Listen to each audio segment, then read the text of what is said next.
আসসালামু আলাইকুম ভিউয়ার্স, ময়দা বাটার এবং ওভেনে বেক করা ছাড়া শুধুমাত্র আটা দিয়ে তেলে ভাজা বিস্কুট তৈরি করে আজ আমি আপনাদেরকে দেখাবো। তো আমি আটা নিয়ে নিচ্ছি 2 কাপ, দিয়ে দিচ্ছি হাফ কাপ সুজি, 1/4 কাপ গুঁড়া দুধ, 1/4 চা চামচ এলাচির গুঁড়া, 1/3 চা চামচ লবণ, 1 টেবিল চামচ বাদাম কুচি, হাফ কাপ সয়াবিন তেল, তারপর দিয়ে দিচ্ছি 1 টেবিল চামচ ঘি। এখন সবগুলোকে ভালোভাবে মেখে নিব। ময়দার সাথে মিশ্রণটা ভালোভাবে মেখে নিতে হবে। তো ভালোভাবে মেখে না হয়ে গেছে, এখন হাতে মুঠ করে নিলে এরকম দলা পেকে গেলে বুঝে নেবেন যেটা পারফেক্টভাবে মেশানো হয়ে গেছে। চিনি নিয়েছি 1.25 কাপ, পানি দিয়ে দিয়েছি হাফ কাপের থেকে একটু কম। এখন এটাকে একটু নেড়েচেড়ে মিশিয়ে নিচ্ছি। চিনিটা বেশি গলানো যাবে না, চিনিটা দানা দানাই থাকবে, তাহলে বিস্কিটটা খেতে ভালো লাগবে। তো আটার সাথে চিনির মিশ্রণটা ঢেলে দিয়েছি, এখন এটাকে মেখে নিচ্ছি, একটি সফট ডো তৈরি করে নিচ্ছি। হুটহাট গেস্ট চলে আসলেও কিন্তু ঝটপট এই বিস্কুটটা তৈরি করে ফেলতে পারেন। তো আমার ডোটা তৈরি করা হয়ে গেছে, এখন আমি 3টা গোল্লা করে নিচ্ছি। একটি গোল্লা নিয়ে আমি একটি রুটি বানিয়ে নিব।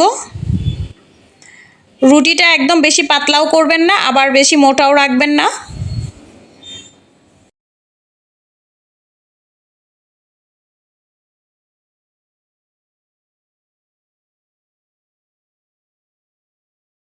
মোটামুটি সাইজের একটি রুটি বানিয়ে নিয়েছি, দেখেই বুঝতে পারছেন।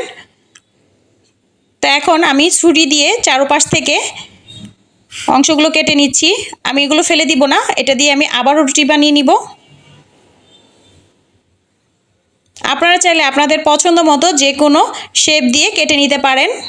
আপনারা চাইলে 1 থেকে 2 মাস এই বিস্কুটটা সংরক্ষণ করেও খেতে পারেন, ঠান্ডা করে একটি এয়ারটাইট বক্সে রেখে দিবেন। স্কোয়ার শেপ দিয়ে বিস্কুটগুলো আমি কেটে নিয়েছি, আপনাদের পছন্দ মতো কেটে নেবেন। তো আমি এরকম করে একটু দাগ কেটে দিচ্ছি। আটার এই বিস্কুটগুলো খেতে কিন্তু অসম্ভব মজার হয়, আপনারা একবার হলো বাসায় তৈরি করে খাবেন। সবগুলো বিস্কুট দাগ কেটে নেওয়া হয়ে গেছে, এখন তেলে ভেজে নিব। চুলায় পর্যাপ্ত পরিমাণ তেল দিয়ে তেলটা আমি হালকা গরম করে নিয়েছি। এখন এক এক সবগুলো বিস্কুট দিয়ে দিব, আর এই পর্যায়ে চুলার আঁচটা হাইতে থাকবে। বিস্কুটগুলো দেওয়া হয়ে গেলে তারপর আমি চুলার আঁচটা মিডিয়াম টু লোতে করে দিব। তো এক পাশ ভাজা হয়ে গেছে, আমি উল্টে দিচ্ছি। বিস্কুটগুলো আমি ব্রাউন কালার করে ভেজে নিব। তো আমার এই পাশ ওপাশ করে বিস্কুটগুলো ভাজা হয়ে গেছে, এখন তেল ছড়িয়ে আমি একটি প্লেটে তুলে নিব। একইভাবে আমি বাকি সবগুলো বিস্কুট ভেজে নিব। কম খরচেই কম উপকরণে তৈরি হয়ে গেল মজাদার মচমচে আটা বিস্কুট।